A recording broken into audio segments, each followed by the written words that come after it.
Good evening, internets. This is me, DP Knudten, for another episode of BOOKWARD BOUND, my 301-day live stream streak journey until I get a new book done by January 1st, 2021. That means I'm doing 301 consecutive live streams, working on the book, doing something to move it forward every single day for 301 days. What am I going to be doing today? Well, that's a really good question. And there's a bit of a race involved because I'm wearing down my laptop's battery on purpose to try to extend its life, take it all the way down to next to zero and then charge it all the way up. And right now it's at 7%. And I'm really wondering, with all the weight of live streaming out to the world at large, how much 7% of battery is going to get me, or if my charger will be able to stay up to speed, the speed putting electrons in or energy in as it goes out via live streaming and all that stuff, because it's very CPU intensive, right? Well, we're going to find out, because right now I'm looking at the little gauge on my screen and it's saying I've got 7% battery. It's on a charger. But the question is it going to stay at 7%? Is it going to creep up to 8%? Or is it going to start slowly draining down toward 1%? I don't know. We're going to find out. So if all of a sudden the live stream drops out, that's probably the reason, if it wasn't accidentally me hitting the wrong button. That said, welcome to BOOKWARD BOUND, where I'm going to be working on something regarding my book, and I'm not sure exactly what. But let's go over to Scrivener, the program I'm using to actually write the book. And you can see here's a section with a whopping 2,085 words that I did yesterday. And so I'm not going to necessarily work on it today. I'm going to get rid of this because I don't know why I haven't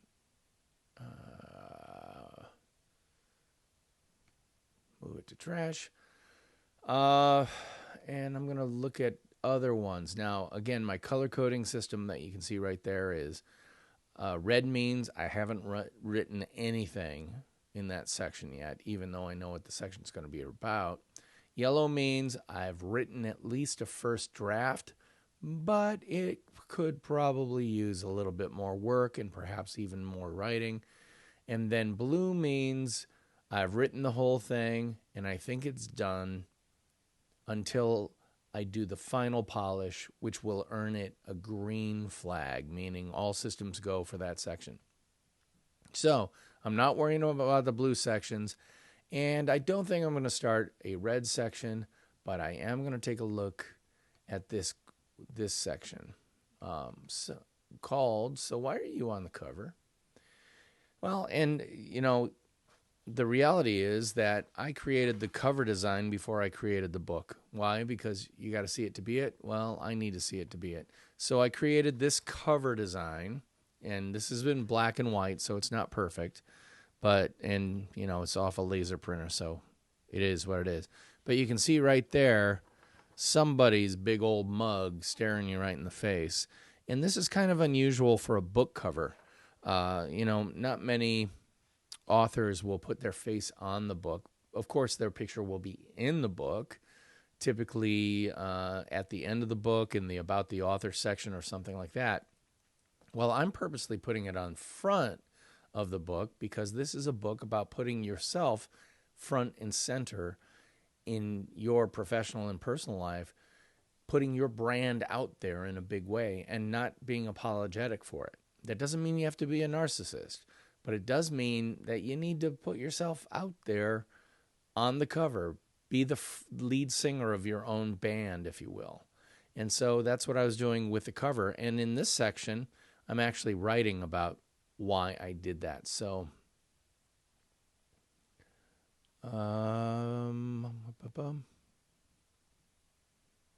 okay, whenever I see a paragraph that's this long, I look to see if there's a way to break it into two sections, but I'm reading this through and saying, nope, it all belongs together. It's all one thought. Exactly.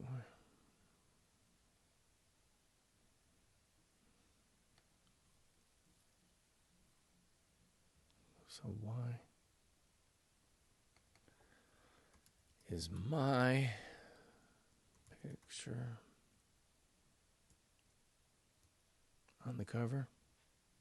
That's why. Taking page from my own. Okay, so I think that this whole section is 671 words, so it's not a terribly long section. So it may become a subsection of another section, but I'm going to leave it where it is right now.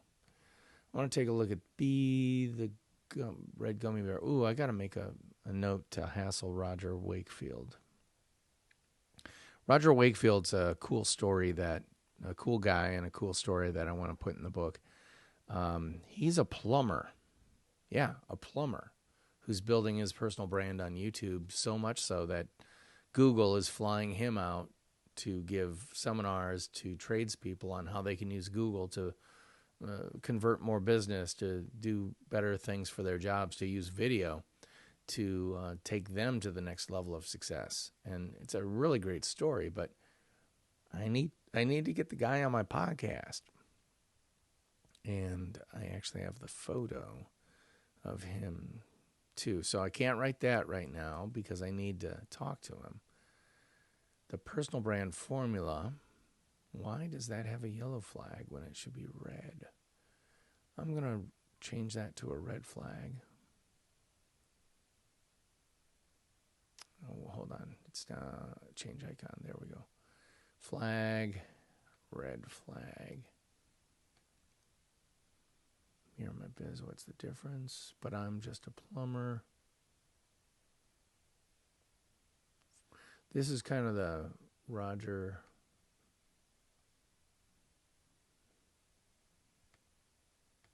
So that's the Roger section.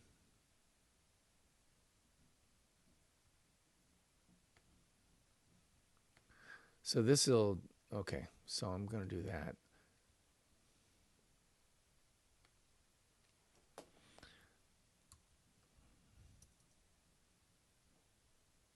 So, but I'm just a plumber will be actually a subsection of that. And that's where I'll write about him there. So this section really is kind of yellow flaggy. Just had to meet the guy.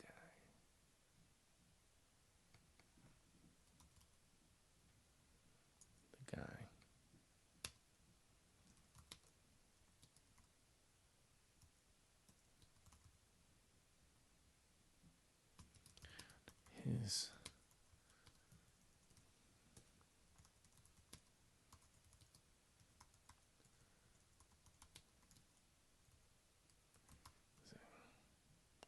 all right, so 973 words.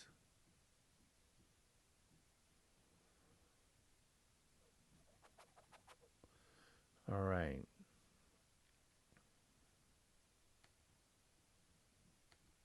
Personal brand, mirror my biz. What's the difference? Okay, so obviously I've got a lot of sections here, a lot of ideas that I just need to write. And I think scalpel. Is that how you spell scalpel? Yeah, that's how you spell scalpel. I'm going to look it up.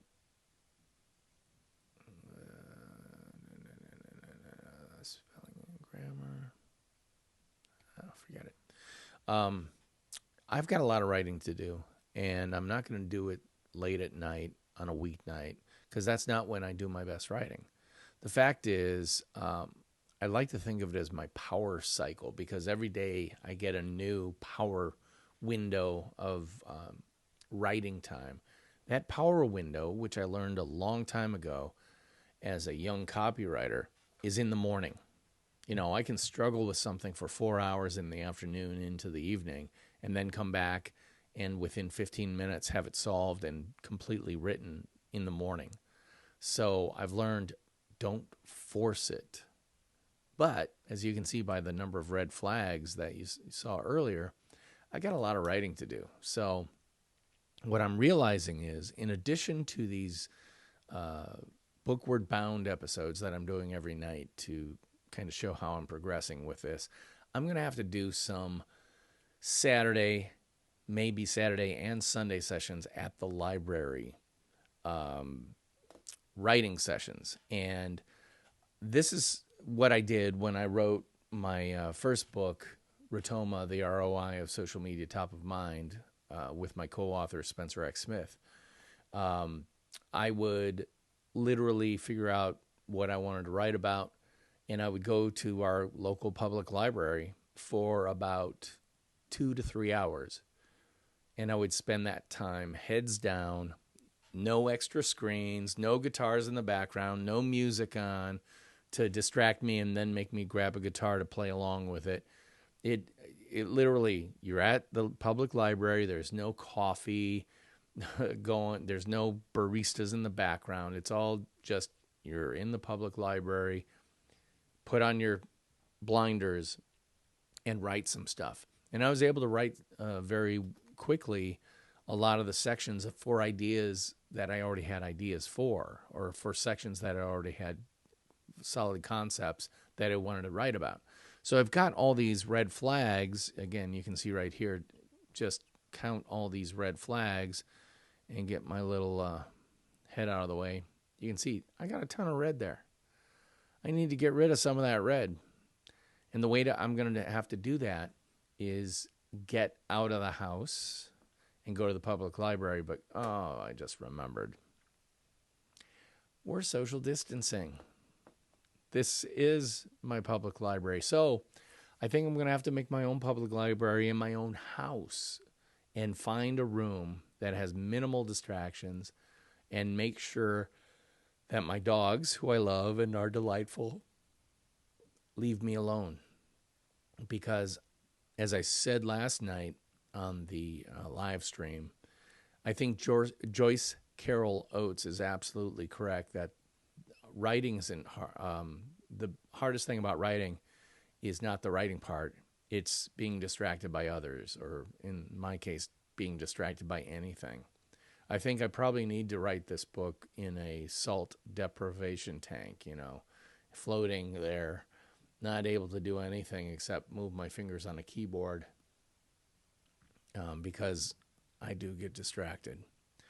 But that's the whole point of doing this live stream, is to demonstrate to you and to others and to myself that sometimes the best thing you can do in order to get a book written is to actually make a date with yourself to write the book. And so that's what I'm doing right here.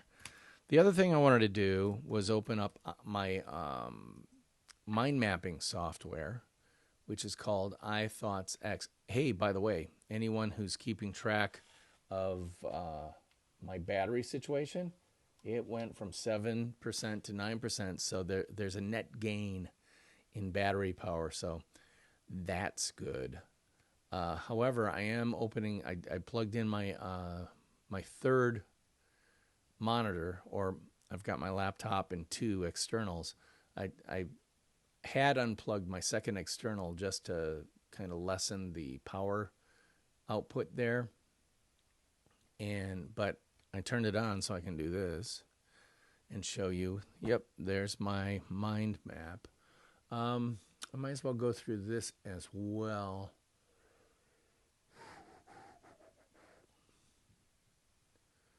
Personal branding under an umbrella. Let's see what's in here. Ooh, because there's a bunch of sub sections that I should probably create pages for. So that's what I'm going to do for the remainder of this PM. Come on, I want this to be a sub. How do you do that?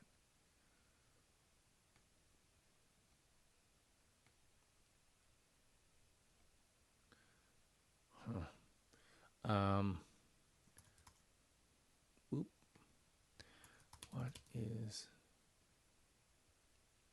come on.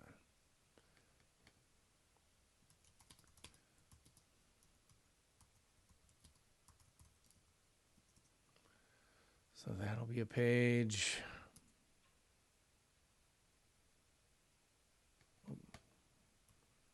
Except it's, what if you're a force of 1? It's in the wrong page. There we go. What is an umbrella brand?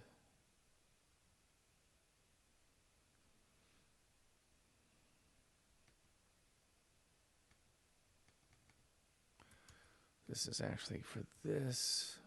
What if your force of 1?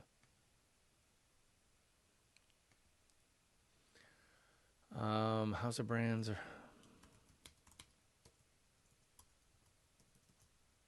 I don't know if I'm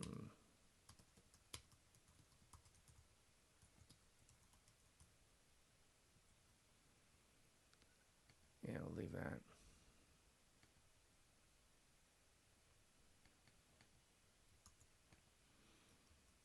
So I'm literally copying concepts that are in my mind map that have not yet been put into Scrivener.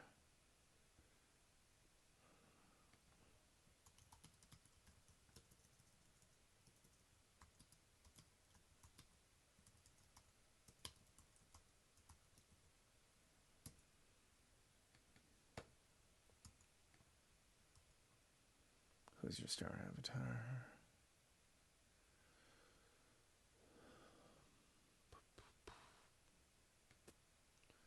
So I'm going to add this.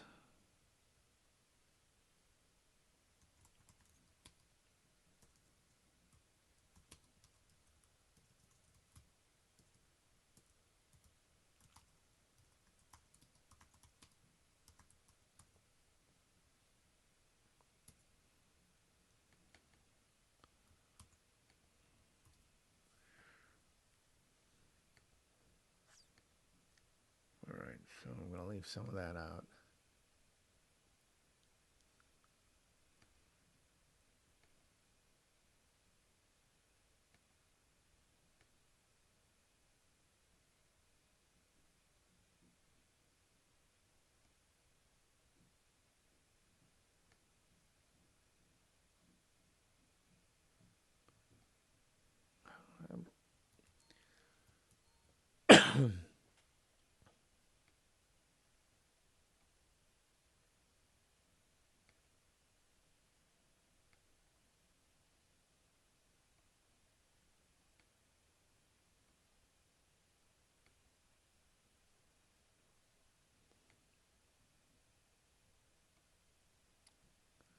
There we go. I have to drag it up to there. That makes sense. Okay, so I've got more red flag icons to put up here.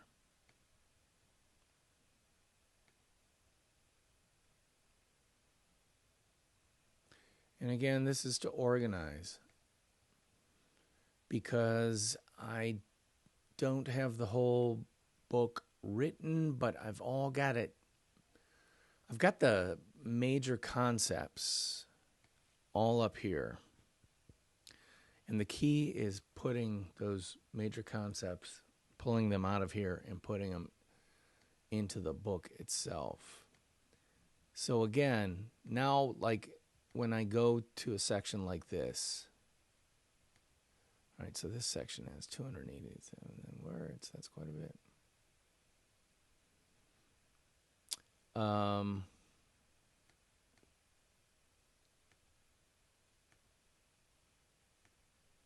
Cool. All right. So you can see I've got a lot of writing to do. Kel Surprise. And I need to do that writing. And it's not necessarily happening at 9:30 on a school night. Well, if we had school in session anymore.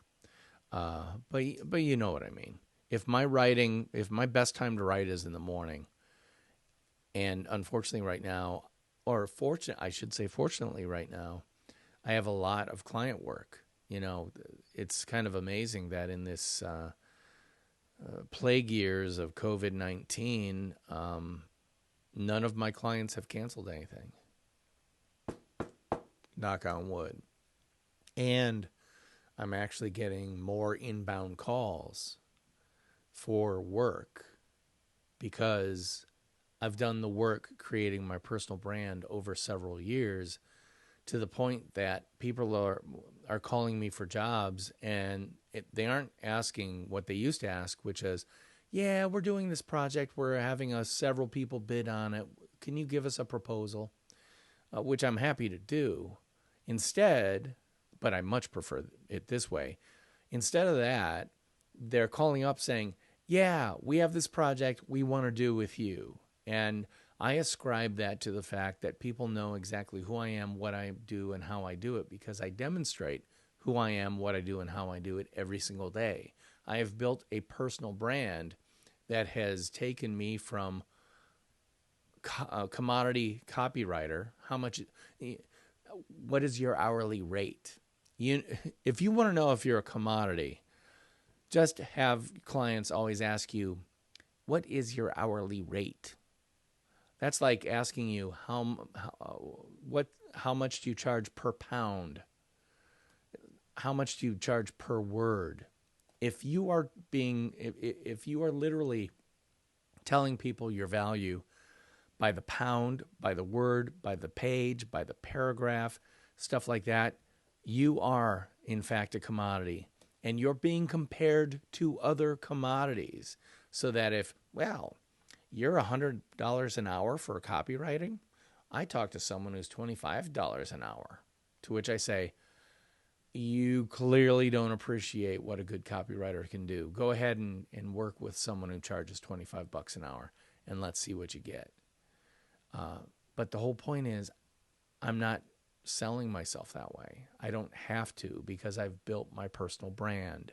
I am a brand now, and say it with me. Commodities are bought for the lowest possible price, but brands are purchased at a premium. I'm a brand, you should be a brand, and that's what this book is going to be about. But it's also what the Nonfiction Brand podcast is all about, which comes out every Monday. This past Monday was episode 86 with Matthew Sweezy, the author of a really great new book called The Context Marketing Revolution. Check out that episode, get to know Matthew, and by all means, take a look at his book, because it's spot on, in my humble opinion, about where marketing is today. And of course, you can get the Nonfiction Brand podcast wherever podcasts are free. Seriously.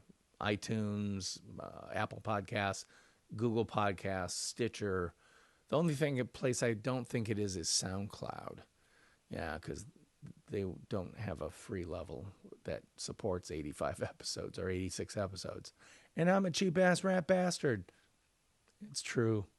But anyway, check that out. Also, take a look at Nonfiction Brandversity, the free Facebook group that I have. And all you have to do is search Nonfiction Brandversity on Facebook, ask to join, and you are in, guaranteed. All you have to do is answer 3 questions to prove you're not a bot.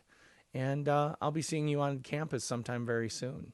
So thanks again for watching this live stream and keeping me honest as I take my 301-day journey from I should really do this to done.